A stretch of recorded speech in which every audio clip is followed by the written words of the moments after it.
किस बात में कंफ्यूज होना है? बिल्कुल कंफ्यूज ना हो। ये शरीर मिला है, खूब मेहनत करो, अपने पूज्य जनों की सेवा करो, घर में माता पिता। एक दिन की बात बताएं, रास्ते में जा रहे थे तो एक शिष्य हैं, उनके पत्नी गर्भवती थी, तो रास्ते में खड़ी थी मिलने के लिए। तो शायद अभी 2-4-10 दिन में ही उनके संतान होनी थी। उसकी दशा देखकर हृदय विकल हो गया कि मां क्या है, हमें अभी 5-7 दिन चर्चा कर लेना, बात कर लेना। हमने जो देखा तब लगा कि मां कितनी बंधनीय है, चल नहीं पा रही, झुकना कठिन है, और उसको पेट का ऑपरेशन होकर बच्चा निकलता है। उसको अपने इतने बड़े पेट का ऑपरेशन होने की चिंता नहीं, वो बच्चे की चिंता है। बच्चा वो कितना कष्ट में, उसकी परवाह नहीं। वो बच्चा को कितना सयान करती है, उसकी मल मूत्र को साफ करती है, अपना हृदय उसको अर्पित कर देती है। वही बच्चा जब लौट के जवाब देता है, तूने मेरे साथ क्या किया, क्या। और वो जब मां रोती है तो फिर भगवान भी उसकी सहायता नहीं करते। आप विचार, हमें उस दिन पता, मतलब अब लगा कि मां की कितनी अपार महिमा है, कितना भयंकर बात है, भयदायक बात है कि वो अपने बच्चे को उदर में 9 महीने से रख रही है, और उसको चोट ना पहुंचे, उसको दुख ना पहुंचे, इसलिए स्वयं सही ढंग से ना खा रही, न पी रही, न उसकी दिनचर्या ठीक चल रही। अपने बच्चे को प्रकट करने के लिए कितना भयंकर कष्ट सह रही, अपने बच्चे को स्वस्थ करने के लिए वो कितने, कैसी परिस्थिति। लघुशंका करता है, सोच करता है, जिसे तुम छूना भी नहीं चाहते, उसी माता को यदि उठा के बाथरूम में ले जाना पड़े तो तुम उसे गाली दोगे, और वो बाथरूम तुम्हें अपने ऊपर करवाती रही, अपने ऊपर सेवन। कितना मां, इसीलिए चैतन्य महाप्रभु ने कहा, मां यदि मैं अपने शरीर की चमड़ी उतार के आपके लिए जूती बनाऊं तो भी ये कोई बड़ी बात नहीं होगी। मां पिता ये सब भगवान ही तो इन रूपों में है। इनकी सेवा करो, इनकी आज्ञा पालन करो, और खूब कमाओ, मेहनत करो धर्म पूर्वक, बुजुर्गों की सेवा करो। कोई बीमार है, कोई भूखा है, ऐसे अभी देखो आनंद आने लगेगा, आनंद का मार्ग है। और दूसरों से छीन कर खुद सुखी होना चाहो तो फिर अंदर से बड़े अज्ञान की वृत्ति आ जाएगी। ठीक है, हाँ। और ये मत सोचो कि हम पागल हैं, नहीं नहीं, पागल नहीं। भगवान के जन कैसे पागल हो सकते? पागल कब होता है जानते हो? इतनी चिंताएं उसको ग्रस्त कर लेती है कि उसकी बुद्धि काम करना बंद कर देती है। बुद्धि को जो बल चाहिए वो आनंद है, वो आनंद मिलता है प्रभु के चरणों में। प्रभु के चरणों से विमुख है, इसलिए परेशान रहते हैं। खूब भजन करो, मेहनत करो, बुजुर्गों की सेवा करो। किसी को भी दुखी देखकर, जानते हो, किसी का भी आशीर्वाद आपको भगवत प्राप्ति करा सकता है। ये हमने देखा। एक बार यही केसी घाट में परिक्रमा लगा रहे थे, तो केसी घाट में देखा कि मल से सने हुए एक वृद्ध पड़े हुए थे। तो हमें पहले लगा कि मरे हुए हैं क्या, तो नजदीक गए तो ऐसे ऐसे मतलब पानी की मांग कर रहे थे, लेकिन बोल नहीं पा रहे थे, सोच से ऐसे कूड़ेदान की तरह पड़े थे, कोई देख भी नहीं रहा। मुझे लगा कि जिंदा आदमी, प्यासा आदमी, वयोवृद्धा। तो उनसे कहा, बाबा आपको ये जो कष्ट है, आपको कोई अभी तक औषधि हो ये सब? तो उन्होंने ऐसे पहले कहा कुछ पानी, तो भागे किसी तरह उनको जल रहे पे। तब उन्होंने कहा हमें सुदामा कुटी छोड़ दो, तो वहां कोई देखेगा, यहाँ कोई देख भी नहीं रहा है। और तो एक बार मन ने कहा, बहुत मन लगा, हमका चुप, मन है ना, प्रश्न करता है, देखो कितना, और परिक्रमा लगा रहे पे, हमका सबसे बड़ी परिक्रमा ये है। उनको ऐसे उठाया और जब सुदामा कुटी ले गए तो सुदामा कुटी में संत सेवा ही होती है, तो बारंडे में उनको विराजमान किया। तो उनका जो दुलार भरा ऐसे हाथ आया ना, तुमको कैसे बताएं, ऐसा मतलब ऐसा सुख मिल रहा था, रोम रोम आनंदित हो रहा था। उनका ऐसे जो दुलार मिल रहा था ना, किसी भी जीव को यदि आप, वो परेशान है, उससे सहयोग कर, तो उसकी जो आत्मा है ना, वो प्रभु है। वो जब आत्मा से आपकी तरफ देखेगा तो निश्चित बड़ी बड़ी साधनाएं एक तरफ, और उसका आशीर्वाद, ये कुत्ते का भी आशीर्वाद तुम्हें भगवत प्राप्ति करा देगा। मान लो कोई जीव तलस रहा है और आप उसकी सेवा कर दिए, तो उसकी अंतरात्मा में तो सर्वज्ञ प्रभु बैठे हैं ना। हम लोगों के लिए बहुत सरल है भगवत प्राप्ति, लेकिन हम क्या करते हैं, अपने सुख के लिए दूसरे जीवों की हत्या कर देते। देखो कितने कोमल कोमल शरीरधारी पशुओं की हत्या करके हम उनका मांस खाते। कंफ्यूज नहीं होगे तो होगे क्या, परेशान नहीं होगे तो होगे क्या। आज आप मान लो नहीं खा रहे हैं, लेकिन ऐसे कर्म करते रहें जो आपके दिमाग में आकर असंतोष पैदा कर दे, क्लेश पैदा कर दे। पूर्व जन्म के कई जन्मों के कर्म लगे हुए हैं, एकमात्र तुम्हें भगवत शरणागति, भगवत भजन बचा सकता है। दूसरों की सेवा करो, खूब नाम जप करो, अभी आनंद ही आनंद है। विशाल सैनी जी, विशाल जी, हरे कृष्ण महाराज जी, गुरुदेव मुझे श्री राधा नाम देने की कृपा कीजिए। गुरुदेव मैं मथुरा से आया हूँ, आज आपके दर्शन का सौभाग्य मुझे मिला है। मैं समझ नहीं पा रहा हूँ कथा के दौरान मुझे क्या अजीब सा एहसास हुआ, क्या हुआ, आंखों से आंसू रुक ही नहीं रहे हैं। मैं आपको यूट्यूब पर देख के गुरु मान चुका हूँ। हरि धाम वासियों, मथुरा नित्य कृष्ण को वास, निस दिन श्याम न छाणत पास, तासु सकल लीला करे। भगवत धाम है मथुरा भी। बड़े कृपा पात्र जन हो, आपके लिए कोई आश्चर्य की बात नहीं प्रभु की कथा सुनकर रोना, क्योंकि आप परम पावनपुरी हरि के प्राकट्य स्थल धाम में वास करते हो, तो लीला भूमि है। राधा राधा राधा राधा आप खूब नाम जप करो। कर्ण गुप्ता जी, हरे कृष्ण महाराज जी, दंडवत प्रणाम। महाराज जी, मेरी काम वासना बहुत तेज है और बचपन के बुरे संस्कार भी बहुत गहरे हैं, इसलिए जब भी मैं श्री राधे जी का सुंदर चित्र देखता हूं तो मेरे मन में काम भावना का विकार। कोई बात नहीं, बिल्कुल परेशान मत होइएगा, आपको चिंता नहीं करनी। पहली बात तो हमें ये विचार करना है कि काम के संस्कार हम लोगों में इसलिए अधिक होते हैं कि हमारी उत्पत्ति ही काम से हुई है। मैथुन क्रिया से ही हमारी उत्पत्ति, हम कोई संकल्प से थोड़ी पैदा हुए। तो हमारे संस्कार ही, हमारे संस्कार में काम है। हमारे क्या सबके, आप देखो मतलब सबका एक अपने सब उसी लाइन में, वो तो ईमानदार आदमी है, वैष्णव है, भक्त है, तो अपनी बात माइक से कह रहा है कि मैं कामी हूं, लेकिन सच्ची बात यह है कि वो जो कह रहा है वही हम सब हैं। क्योंकि हम सबकी उत्पत्ति कोई संकल्प से, योग बल से नहीं हुई, काम क्रिया से हुई है, मैथुन क्रिया से हुई है। तो हमारे संस्कार की भूमि ही काम है। आप देखो, जरा ध्यान पूर्वक देखना। तो अब वो संस्कार मिटा दिया तो जीवन मुक्त हो गए। साधना किस बात की बोले? उसी संस्कार को मिटाने के। उसको मिटा दिया तो आप जीवन मुक्त हो गए, निष्काम हो गए, तो भगवत अनुराग मार्ग में चले गए। तो ये कोई हमारा खतरनाक प्रश्न नहीं है, क्योंकि आप ईमानदार हैं इसलिए आपने बोल दिया, नहीं तो सबके अंदर इसका व्यथा है। अब रही ये बात कि श्री जी की बात आने पर काम आता है, तो आप सच्ची मानिए, श्रीपाद प्रबोधानंद जी ने श्री वृंदावन महिमामृत में लिखा है कि श्री जी के श्री चरणों की दास्ता से जो चित्त युक्त हो जाता है, भगवान के मोहिनी अवतार में भी सामर्थ्य नहीं कि उसके हृदय में काम पैदा कर सके। मोहिनी अवतार में जो दैत्यों ने अमृत दे दिया, बिना किसी कहने से मुस्कुरा के अमृत दे दिया, श्री किशोरी जी के चरणों की दास्ता से जो चित्त युक्त हो गया, ऐसी प्रेम की धारा बहती है लाडली जू कि निश्चित होने, आपको बिल्कुल घबराने की जरूरत नहीं। ये बात बिल्कुल भयभीत होने की जरूरत नहीं कि राधा किशोरी के चित्र को देखकर काम आ जाएगा। बिल्कुल डरने की जरूरत नहीं। हम जब कभी ऐसा होगा तो वो अपराध हम लेंगे, तुम्हें चिंता की बात नहीं है। बिल्कुल इसमें घबराना नहीं तुम कि वो श्री जी को देख के काम आ जाएगा, तो वो हम बात कर लेंगे ठाकुर जी से। देख लो, ये सब आपके शरणागत जनों की नजर कहाँ है, इसलिए होश में हो तुम। कौन? शरणागत नहीं, ठाकुर जी। होश में हो और इस काम को दबका दो, जिससे ये हमारे हृदय से निकल जाए, तो आपकी हम सेवकाई कर सके, आपको आनंद प्रदान कर सके। बिल्कुल तुम डरना नहीं। और आनंद की बात यह है कि किसी भी तरह से हमारी स्वामी जी की तरफ आपकी गति हुई ना, स्वामी स्वरूप प्रेम है, प्रेम। तो इसीलिए काम प्रकट नहीं हो रहा, वो नष्ट हो रहा है। ये आंतरिक बात है। जैसे जैसे आप श्री जी की तरफ, तो आपको भय लगेगा कि मेरे हृदय में तो इनके रूप को देखकर, इनके सौंदर्य को देखकर कहीं मलिन भाव ना आ जाए। वो मलिन भाव नष्ट हो रहा है, आ नहीं रहा। श्री जी की तरफ चलने पर एक एक बात अक्षरशः सत्य मानना, ये हम मतलब अनुभूति विषय कह रहे हैं तुमको। जैसे जैसे आपकी चित्तवृत्ति लाडली जी की तरफ जाएगी तो आपको भय दिखाएगा मन, वो वहां काम भाव का, तो वो काम भाव आ नहीं रहा, वो जड़ से नष्ट हो रहा है। इसका परिणाम तुम देख लेना।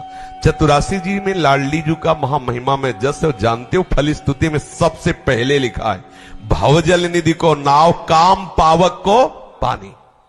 और गान क्या है? आपका अंदर गान देख लो, तुम होश उड़ जाएंगे, ऐसे रस का गान है। बिल्कुल चिंता मत करना, बिल्कुल निरोग हो जाओगे।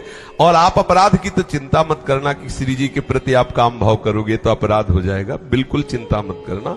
हम सब निकृष्ट पतित जीव हैं और वो जानती है, वो लाडली है, वो जानती है कि इसकी क्या सामर्थ्य है। विचार करो, हम देहाभिमानी जीव, जरा संबंध मुस्कुरा देंगे तो लालजू मूर्छित हो जाते थे, या तो अपना मन मच्छर है। बिल्कुल डरने का तो कोई विषय नहीं है। लाडली हम आपके हैं, बस आगे की बात वो सब आचार्य और गुरु और इष्ट संभालेंगे, तुम चिंता मत करो। समझ रहे हो ना? आज से जिस समय आपके अंदर काम आवे तो उस समय भावना करना कि लाडली जी की तरफ देखने से, लाडली जी के चिंतन से मेरा काम नष्ट हो रहा है। लाडली जी के प्रति जो काम आ रहा है उसका मतलब वो नष्ट हो रहा है, वो जा रहा है। समझ रहे ना? देवेंद्र जी, राधा वल्लभ श्री हरिवंश, राधे राधे। गुरुजी दंडवत प्रणाम। महाराज जी, एक जिज्ञासा प्रश्न है। भगवान बॉर्डर पर इस शरीर को जाना है, पता नहीं फिर लौटना हो ना हो, भगवान कृपा करें। हाँ, चिंता मत करो, जहां भी हो श्री जी का स्मरण करते रहना, श्री जी का चिंतन करते रहना। किसका था प्रश्न? हाँ बिल्कुल, चिंता मत करो। भगवान एक आज्ञा चाहिए, जब भी ये शरीर देश सेवा में आपके चरण कमलों में जाऊं तो जितना समय धाम में रहूं तो मधुकरी मांगकर खाऊं, ब्रजवासियों की कृपा चाहता। हाँ, ऐसा करना कि जैसे किसी के यहां से, मान लो ब्रजवासी के यहां ऐसे 1-2 रोटी मांगी, तो जैसे हरी सब्जी है, कुछ है, उससे बात कर लो कि या तो आप ले आओ या तो मैं लाके आपको दे दूं, मुझे 2 रोटी दे दीजिए और आप ये 100 रुपया लीजिए, इसकी सब्जी ले आना, आप परिवार पाना, मुझे दो, क्योंकि मैं गृहस्थ हूं पर मुझे चाह है आपके अन्न की। तो आप चाहे स्वयं पैसा ले लीजिए, ले आना, मैं रोटी का पैसा नहीं दे रहा, वो तो भीख मांग रहा हूं, लेकिन आपकी मैं सेवा करना चाहता हूं, क्योंकि मैं गृहस्थ हूं इसलिए आपसे लेता हूं, तो आपको आपकी कोई सेवा करना चाहता हूं। गृहस्थ को जब किसी ब्रजवासी का कुछ अन्न ले तो कुछ उसकी सेवा कर देनी चाहिए। और विरक्त हमारे पास कुछ है नहीं, इसलिए हम उनकी दासता के भाव से कि हम इनके दास हैं, उनके दरवाजे के टुकड़े लेकर के हम आनंदित रहते। समझ रहे ना? हाँ, कभी कुछ, जैसे वो राजी हो उनको कुछ करे। ब्रजवासी जन है तो अपने को जो अर्थ मिलता है उसमें से कुछ कभी ऐसा कर दे और फिर ले ले। महाराज जी, पत्नी में भगवत भाव और दर्शन क्यों नहीं हो पाता? हमेशा मतभेद रहता है। हाँ, इसलिए नहीं हो पाता है कि आपने शुरू से उसमें भगवत भाव तो किया नहीं, उसमें पत्नी भाव किया है। तो कोई खास इसमें दोष की बात नहीं है, धीरे धीरे अभ्यास सुधारिए। हमारी डायरी में निराशा नहीं है, पूरे जीवन की आपको बात बता रहे हैं। भय और निराशा, इन 2 चीजों को कभी जीवन में हमने फटकने नहीं दिया। अगर मेरे मन ने कहा कि यहां भूत है तो हम आगे नहीं बढ़े, जब तक मन से ये नहीं कहलवा लिया कि यहां भूत नहीं है। गंगा किनारे जब भ्रमण करते थे ना, एकदम अरे यहां डर है, खड़े हो गए वहीं, बहुत जिद्दी स्वभाव रहा है, कहां भूत, कहां, क्यों मुझे भयभीत कर रहा है, इधर है, उधर ही घुस गए, कहां देखा, कहां, कुछ नहीं, अंदर नाम चल रहा है। कहीं परास्त होना, जीवन में निराश होना, ये 2 बातें हमने नहीं सीखी ना, इसीलिए हम किसी को सलाह देते हैं। निराश और परास्त होना ये हमारे बस की बात नहीं। सच्चिदानंद भगवान के हम जन हैं, कभी 1000 बार परास्त होंगे तो भी ताल ठोकेंगे, आगे बढ़ेंगे और परास्त करेंगे, हर विषय को परास्त करेंगे, क्योंकि हम प्रभु के जन हैं। निराश और परास्त, हताश, ये सब अपनी डायरी में नहीं रखना चाहिए। क्या आपका प्रश्न है? पत्नी में हाँ, तो उसमें हमें निराश नहीं होना। वो अब जब तक नहीं जाना तब तक नहीं जाना, अब जाना तो अब भावना करने लगेंगे, मेरे प्रभु इस रूप में आए हुए हैं। अंदर से भावना प्रारंभ कीजिए, ठीक है, धीरे धीरे। थोड़ा प्रश्न है। कुछ टाइम पहले, 1 साल पहले माता जी को, पिताजी को 4 धाम के लिए ले गए थे। आपकी करुणा से आपका सानिध्य बादम मुझे मिला, श्री जी कृपावश। तो भगवान जो गंगा सीसी है जो भर के लाए थे, तो मेरा हृदय पता नहीं ये जागृत होता है कि उस गंगा जल को मैं यहीं श्री जी के चरणों में अर्पण करूं। कर दो भैया, इसमें क्या परेशानी? हाँ, तो बोलते हैं रामेश्वरम जाके ही करना पड़ता है। किसी भी लता की जड़ में डाल दो, वहीं रामेश्वर प्रणाम करेंगे आके। किसी भी लता है, यह वृंदावन की लता है, रामेश्वर आके प्रणाम करेंगे। ये सब प्रियालाल की केली भूमि है, तो यहाँ किसी भी लता की जड़ में डाल के प्रणाम कर दो। हाँ, आगे जब निज मंत्र देंगे तब नाम कर देंगे अभिषेक। और जहां भी रहो नाम स्मरण, मंत्र न चले तो राधा राधा राधा राधा वल्लभ, और वो श्री जी की ही सेवा है। अगर भारत के सैनिक बॉर्डर पे ना लगे हो तो हम यहाँ कीर्तन नहीं कर सकते, हम यहाँ चैन से भजन नहीं कर सकते, हम चैन की नींद नहीं सो सकते। आसुरी प्रवृत्ति वाले हमारे चैन का हरण कर ले, प्रणाम करते हैं। जैसे एक ऋषि अपने तपोबल से असत वातावरण को नष्ट करता है, ऐसे भारत का एक सैनिक अपने बाहुबल से, अपने सैन्य बल से जो वो दूसरे असत विचारों को रोकता है, इसलिए ये भी भगवत सेवा है, ये कोई साधारण बात नहीं है। आप खूब प्रसन्न मन होकर, प्रसन्न मन से, प्राणपन से अपनी देश सेवा में रहो। देश सेवा भगवत सेवा के अंतर्गत ही है। महाराज जी, सखी प्रिया नाम कौन से? हाँ ठीक है, टॉफी का है गोरख, हमारी श्री जी को टॉफी ले रहे, टॉफी श्री जी को तो नाम कुछ चाहा। अच्छा, ठाकुर श्री श्यामा श्याम जी, श्यामा श्याम। पंकज राठौर जी, पंकज जी, अच्छा। श्री हरिवंश, श्री राधा वल्लभ श्री हरिवंश, परम पूजनीय श्री गुरुदेव के चरण कमलों में कोटि कोटि प्रणाम। गुरुदेव, मेरी जिज्ञासा यह है कि जिन जिन संतों को भगवान के दर्शन हुए हैं, उनको दुखों के बाद ही दर्शन प्राप्त हुए हैं, समाधान कर दीजिए महाराज। ये आपका अनुभव है ना, लेकिन आप कैसे जानोगे कि वो कितना सुख देते हैं? आप शरीर की बाहरी चेष्टाओं को दुख जानते हैं क्या? गलत अनुभव।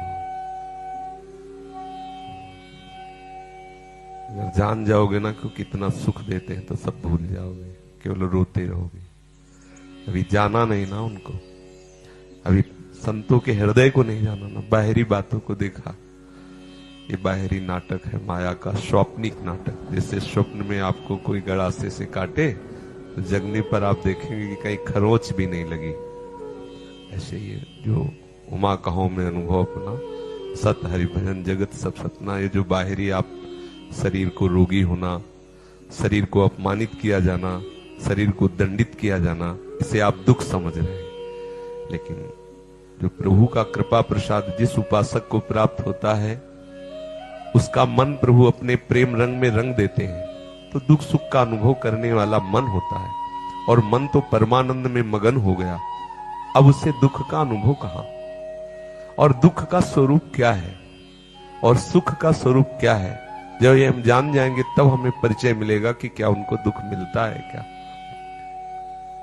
शरीर संसार को मैं मान करके जो भी हमें सुख मिल रहा है वो भी दुख रूप ही है। और जब हम प्रभु को अपना मान लिया, तो जैसे सांप की केचुल को तुम चंदन लगा के पूजो या पीटो, सांप को क्या फर्क पड़ता है? सांप ने अपनी केचुल छोड़ दिया, अब उसको आप चंदन लगा के पूजो तो सांप को क्या?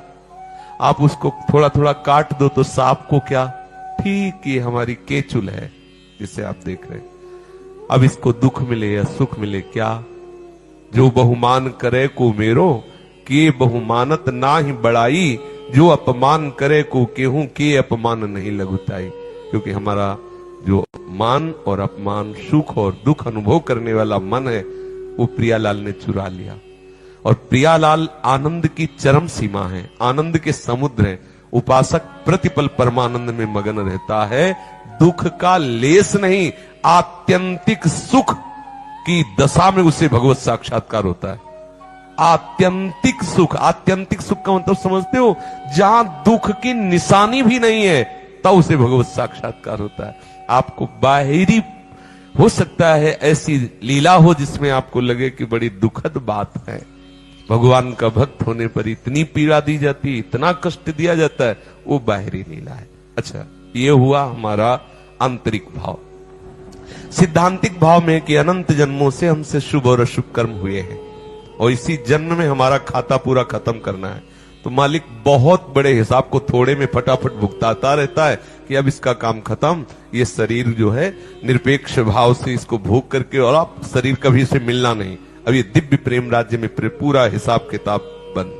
तो इसलिए फटाफट उनके जीवन में देखा जाता है, ये हुआ फिर ये हुआ, फिर उनको चैन ही नहीं। बाहरी स्थिति में एक रोग निपटा, दूसरा या दूसरा तीसरा चौथा, बोले आखिरकार पापी लोग इतना पापाचरण करते हुए पान खाए घूम रहे हैं और रात दिन भजन करता है, तो यहाँ पट्टी वहां पट्टी, ये दवा वो दवा, ये दर्द वो दर्द, ये सब क्या है? उसका आखिरी हिसाब किताब है। अब उसके पूरा का पूरा जितना व्यापार है सब, न क्रय न विक्रय न आय न व्यय, खत्म, सब पूरा दुकान खत्म। अब अपने मालिक के पास जा रहा है, इसलिए सब पूरा हो गया। ये सिद्धांतिक तौर पर और वो आध्यात्मिक भावात्मक तौर पर, समझ गए? अनीता जी दिल्ली से, पूज्य सदगुरुदेव भगवान को कोटि कोटि प्रणाम। राधा वल्लभ श्री हरिवंश, महाराज जी, आज मेरी शरणागति हुए 1 साल हो गया है। अगर आप ठीक समझे तो मुझे निज मंत्र देने की कृपा करें। आप दिल्ली से भजन करो और फिर आती जाती रहो। कभी भी हो सकता है, कभी भी मन में श्री जी प्रेरित कर सकते।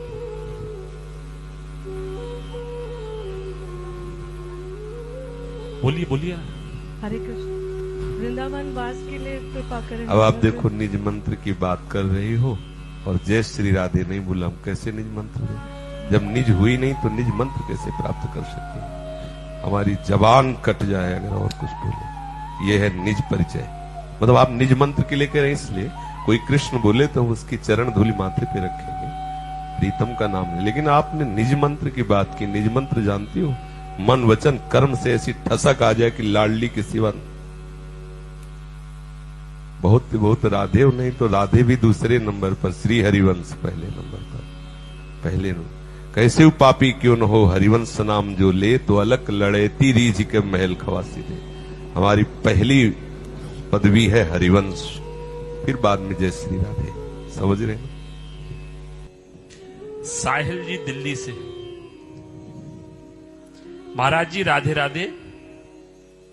महाराज जी, मैं काफी समय से आपसे प्रश्न करना चाहता था, आज हिम्मत कर रहा हूं। मेरी माता जी आपसे 1 वर्ष से दीक्षित हैं। मैं भी आपका सत्संग और एकार्तिक पिछले 1 वर्ष से सुन रहा हूं। आपको दिल से अपना गुरु भी मानता हूं, पर पता नहीं क्यों दीक्षा लेने से डरता हूं कि कहीं कोई अपराध ना बन जाए मुझसे। दिनचर्या ठीक से हो पाए या ना हो पाए, राधा रानी की कृपा से नाम निरंतर चलाने की कोशिश करता हूं। आप बताएं, आपके बताए हुए रास्ते पर चलता हूं, फिर क्यों मन डरता है? महाराज जी कृपा कर मुझे बताएं। बच्चा, ये जो मन है ना, बहुत जन्मों से संसार के इस नाट्य स्वरूप में राजी रहा है। संसार का जो ये अनुकूलता प्रतिकूलता, सुख दुख, अपना पराया है, जो नानात्व है, इसमें राजी रहा है। जब हम परमार्थ की तरफ सोचते तो भयभीत हो जाता है, क्योंकि ये निर्वासनिक होना चाहता नहीं, इसलिए वो भयभीत हो जाता है कि मैं मरूंगा। किसी को भी मरने की बात आती है तो घबराहट तो पैदा होती ही है। इस मार्ग में मन मारा जाता है और वो मरना चाहता नहीं। इस मार्ग में वही सफल होता है जिसने अपने मन की तरंगों को मार लिया। मन की तरंग मार ले, बस हो गया भजन। ये जो मन की वासनात्मक तरंगे हैं, इनको मारना होता है। मन मारिया तन बस में कीना, हुआ भरम सब दूर, बाहर से कछ दिखत नाही, अंदर चमके न। सच्चिदानंद रस में निमग्न हो जाता है। तो अव्यक्त दशा में मन भयभीत हो जाता है कि भगवत मार्ग में, लेकिन भयभीत नहीं। एक दिन यही आएगा कि नाच पड़ेगा, आनंदित हो जाएगा। और रही कि हम निर्वाह कर पाएंगे कि नहीं, तो गंदे आचरण छोड़ने के प्रति हमारी वृत्ति होनी चाहिए। निर्वाह तो आचार्य गुरु कृपा करवाएंगे। नहीं निर्वाह हो पा रहा तो हम सुहाग भरे तुम्हारा बैठे हैं, हम दूसरे को स्वीकार नहीं करेंगे। पति हमारे ही आप हो, तुम्हारे योग्य नहीं, वो तुम जानो। ऐसा ये मार्ग ऐसा है कि मैं आपका हूं, भले कूड़ा करकट हूं, लेकिन आपका हूं। आपके लायक नहीं हूं, पर आपका हूं। ये अंदर बात आनी चाहिए। और जो शास्त्र विरुद्ध एकदम राक्षसी प्रवृत्तियां, उनको बिल्कुल हमें छोड़ देना चाहिए। वो सब कोई जानता है कि क्या नहीं करना चाहिए। वो भले कोई कह दे हम नहीं जानते, लेकिन अंदर की बात यह है कि सदगुरु सबके अंदर बैठा, वो बता देता है कि ये तुम्हें नहीं करना चाहिए। जो नहीं करना चाहिए प्रयास करे कि वो हम ना करें। जो बिल्कुल निषिद्ध है वो तो बिल्कुल ना करें, उसमें प्रयास नहीं, वो तो करना ही नहीं है। जैसे हमारे यहाँ मदिरा पीना, मांस खाना, परस्त्री गमन करना, जुआ खेलना, दूसरे का धन चुराना, ये नहीं करना है। इसमें ये नहीं कि प्रयास करेंगे, ये तो करना ही नहीं है। और अंदर की वासना से कोई ऐसी त्रुटि हो जाती है, कोई वो छोटी मोटी त्रुटियां धीरे धीरे संभल जाती है। कोई आज थोड़ी दीक्षा लेने के बाद तुरंत महात्मा हो जाता है, तो धीरे धीरे धीरे धीरे। पर हमें जो नहीं करना है वो तो नहीं ही करना है, क्योंकि ये सब बिल्कुल निषिद्ध बातें हैं। और जो करना है वो हम अगर पूरा नहीं कर पाते तो कोई अपराध नहीं है। धीरे धीरे हम करने की प्रक्रिया में आ रहे हैं। पर ध्यान देना है, ना करना वो मुझे नहीं करना है। और ये बने तो बने, ना बने तो हम उन्हीं के हैं, इसमें कोई परेशानी नहीं। शरणागति यहां से प्रारंभ होती है। लेकिन प्रतिकूल से वर्जनम, जो बिल्कुल हमारे प्रभु के प्रतिकूल, वो मैं नहीं कर सकता। अब मान लो दीक्षा ले लिया आपको भी, भाई हमारे मित्र नहीं मानते, हमें शराब पी या फिर ऐसे, तो फिर भयंकर अपराध बन गया। फिर उस मतलब इसमें नहीं गुंजाइश है कि आप दीक्षा लेके और ऐसा गंदा आचरण, ऐसा नहीं। थोड़ा संयम, ये जरूरी संयम है। जो नहीं करना वो बिल्कुल नहीं करना। अब हम अपने मार्ग में चल रहे हैं, पूरा नहीं चल पा रहे हैं, तो वो तो चले, वो तो अभी शरणागत हो, आज ही थोड़ी कोई महात्मा हो जाएगा। तो लड़खड़ाता हुआ कभी गिरेगा, कभी चलेगा, कभी फिर विश्राम करेगा, फिर चलेगा। बड़ी यात्रा है, प्रभु उसको बल देंगे ऐसा, पर वो निषिद्ध कार्य न करे।